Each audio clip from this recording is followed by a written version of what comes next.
सूरज भाऊ अभिनंदन. सूरज तुझं अभिनंदन रे. धन्यवाद. एवढं ऊन लागतंय की ऊन लागते.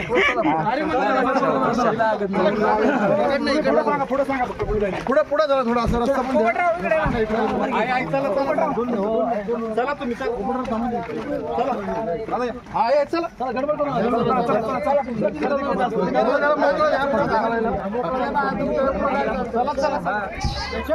सूरज भाऊ अभिनंदन. सरपंच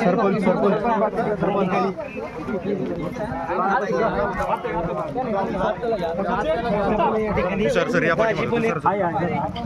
जगताप सर नमस्ते. नमस्ते नमस्ते नमस्ते नमस्ते. या समोर मोबाईल समोर आत्या समोर बघा. समोर बघा. सरपंच समोर या. सरपंच अलीकडे.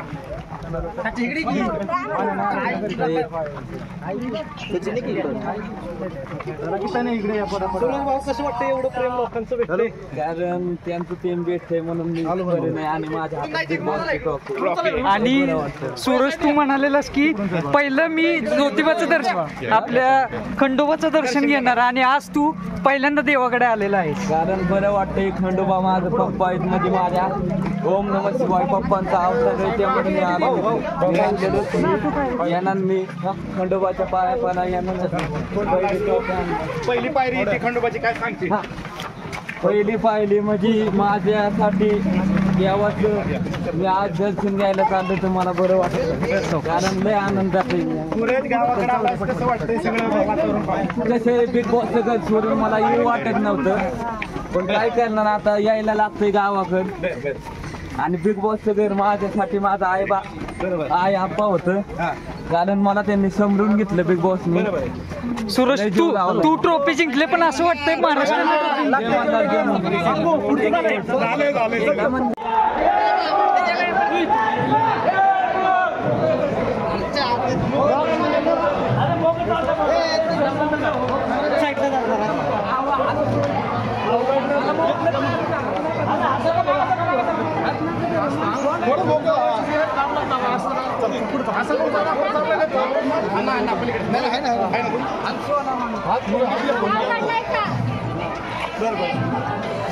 सूरज भाऊ इंटरव्ह्यू देऊन कंटाळलेले आहेत काल दिवस. काल मी दिवसभर जमलेलो आणि पाठ झोपलोय.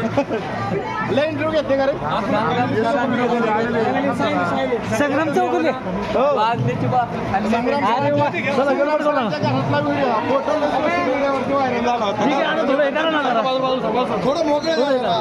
कसं वाटतंय.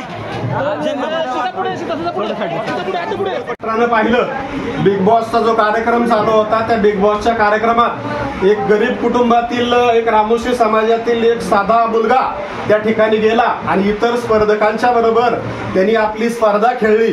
त्यांनी आपलं कौशल्य दाखवलं. जी गरिबी होती ती सुद्धा त्यांनी त्या ठिकाणी दाखवली आणि अतिशय चांगल्या पद्धतीनं शेवटपर्यंत कार्यक्रम करून महाराष्ट्रातल्या जनतेनं, महाराष्ट्रातल्या सर्व समाज बांधवांना, महाराष्ट्रातल्या सर्व जे बिग बॉसवर प्रेम करतात, जे सूरजवर प्रेम करतात, यांनी सर्वांनी आपलं बहुमूल्य मत त्याला देऊन त्या ठिकाणी जिंकून आणलं. त्याबद्दल महाराष्ट्रातल्या जनतेचं, सर्व वोटरधारकांचं, सर्वांचं मी पहिल्यांदा खंडोबा देव संस्थांचा प्रमुख विश्वस्त म्हणून सर्वांचं अभिनंदन करतो. सर्वांचा आभार व्यक्त करतो. आणि असंच सूरजनं आपल्या आयुष्यात पुढे जावं. त्यांनी त्या ठिकाणी सांगितलं होतं की मी पहिल्यांदा खंडोबा देवाला जाणार आहे, नंतर आई मरीमातीला जाणार आहे, गणपती बाप्पाला जाणार, नंतर मरीमातेला जाणार आहे. त्यांनी सांगितल्याप्रमाणे पहिल्यांदा तो खंडोबा देवाचं दर्शन घ्यायला आलाय. म्हणून मार्तंड देव संस्थांच्या वतीनं त्याचं मनपूर्वक स्वागत आता सूरज, तू आज जेजूरच्या देवस्थान मध्ये आलेला आहेस, खंडोबाचं दर्शन घेणार आहेस. कसं वाटतंय तुला? मला माझा आप्पाच आहे खंडोबा. कारण मी त्यांना माझा देवच मानतो आणि माझा आप्पाच आहे देव आणि मी लय मानतो. कारण दर्शन घ्यायला आलोय ना, मला लय अभिमान वाटतो. इतर वेळेस पहिल्यांदाच येणार नव्हतो. इतर वेळेस ज्यावेळेस तू खंडोबाचं दर्शन घ्यायला यायचा आणि आज आलेला आहेस, आजचं कसं वाटतंय आणि इतर वेळची वेळ कशी आहे? म्हणजे असं वाटतंय की लय आनंद झालाय, फुल आनंद बिग बॉसची टॉपिक घेऊन. आणि तू तुझ्या कुटुंबासमवेत आत्या आहे, तुझ्या बहिणी आहेत, दाजी आहेत, त्यांच्या समवेत दर्शन घेतोय खंडोबाचं आणि ते पण थेट गाभाऱ्यामध्ये जाऊन कसं वाटतं? सगळ्यात काय सांगा आता लय भारी वाटतं, लय आनंद आहे. कारण माझ्या ओम नमः शिवाय पप्पांचा अवतार आहे खंडोबा आणि माझं पप्पाच आहे ती. मला खंडोबाला यायचंच होतं, मी बोललेलो बिग बॉसच्या घरात पहिल्यांदा खंडोबाला जाणार, नंतर गणपती बाप्पा, नंतर आईमाली माता, नंतर सोमेश्वर, नंतर शिंगणापूरला जाणार. आणि आज तू एकटा आलाय पण जोडीनं कधी येणार खंडोबा? आणि विशेष म्हणजे सगळा तालुका तुझी वाट बघतोय. बारामती तालुक्यामध्ये तुझ्या जंगी स्वागताची तयारी चालू आहे. तुला माहित नसेल पण खूप जबरदस्त तयारी, त्याच्याविषयी काय सांगशील? आई बापांनी म्हणजे अख्ख्या महाराष्ट्राच्या आयांनी माझ्यावर लय प्रेम केलंय, बहिणींनी प्रेम केलंय, त्यांचं मनापासून काळजापासून आभार मानतो. आणि मित्रांनी भावांनी माझ्यावर लय प्रेम केलंय, महाराष्ट्राच्या जनतेने लय बरोबर.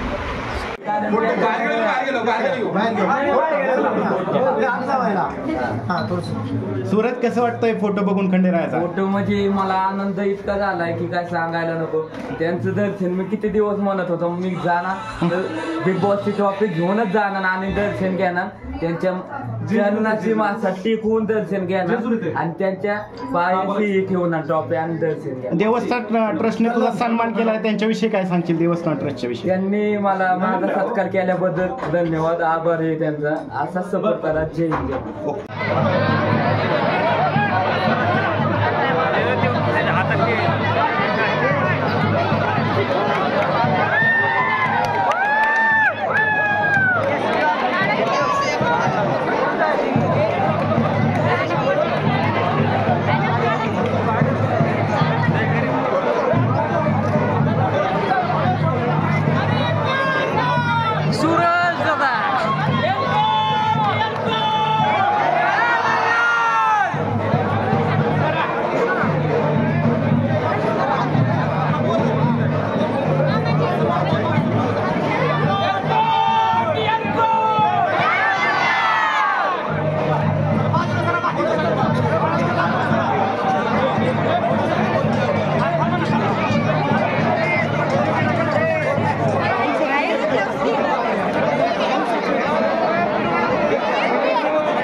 नमस्कार. ते ओमकार भाऊ काय आनंद झाला एकदम. आणि किती फॅन्स आलेत भेटायला ते सांग जरा.